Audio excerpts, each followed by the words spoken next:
Вот я только сейчас осознал, что стоим-то не на дороге, мы на реке стоим. То есть вот вид, это вот течет река, это ее берега, отвесные такие.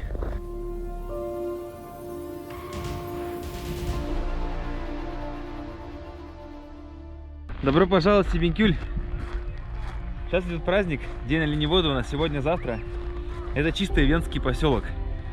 И на самом деле сейчас испытал очень необычное чувство, сейчас немножко поснимал праздник.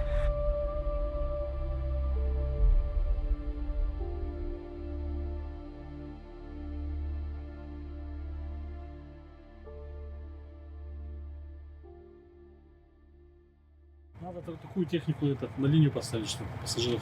Ну да, контактировали. день туда, день сюда бы ездил и все. Хотя бы вот порядок был бы. Сигет-Цивян, на да? отрезке Сигет-Цивян, да. А оттуда уже на маленьких машинах. Колесная одна машина застряла. Ага. Урал, да? Или Вил? Урал. Урал. Кум, Урал. 131, по-моему, да? 131, да? Ну, потерял. Ну, там машины поехали, на встрече их предупредили. У вас, ребят, там дети, женщины, там они, вот, Дети, ну, женщины. много людей было. Кум.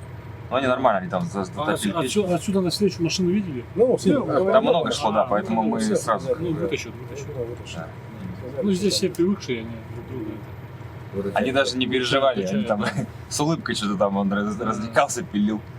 Мы работали в 90-х годах с Николаем Николаевичем Дроздовым, который в мире животных ведет. Здесь снимали фильм о глухарях, о зайцах, о животном мире. С тех пор вот подружились, а дети его выросли.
Свет, вот он, плашмя, да. Так.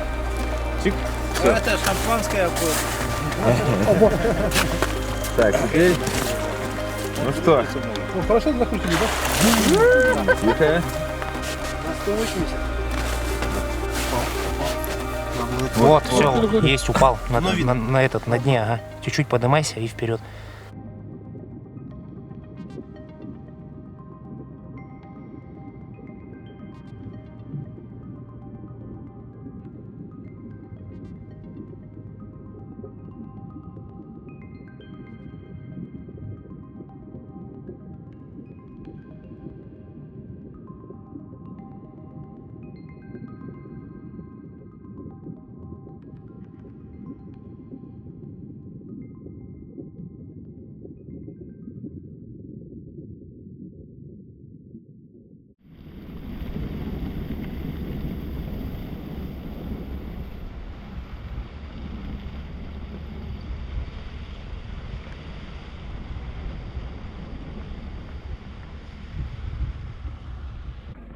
Можно сесть?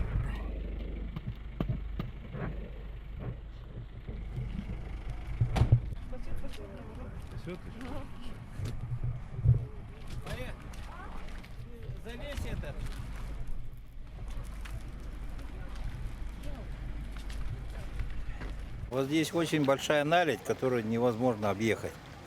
И водители очень сильно мучились, и здесь застревали, погибали люди, потому что до населенного пункта ближайшего около сотни километров и в ту, и в эту сторону.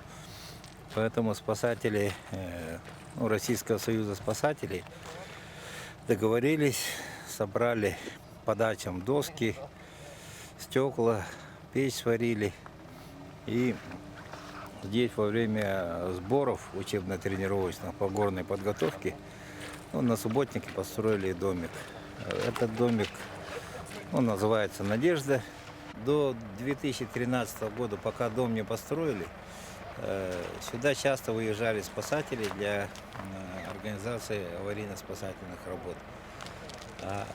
Но после того, как дом построили, очень много людей спаслось, и спасатели ни разу не выехали. Хотя до того, здесь были случаи, когда и люди погибали, потому что трасса идет и при минус 50 градусов, это Верхоянские горы, а вода не замерзает, поэтому вся техника, она испытывает самые экстремальные условия. Здесь зимой стоит густой туман, очень плохая видимость, сложно объехать, поэтому, думаю, вот этот спасательный домик, он стал примером в Якутии, что люди сами могут, не дожидаясь там каких-то государственных программ, попробовать обеспечить свою безопасность.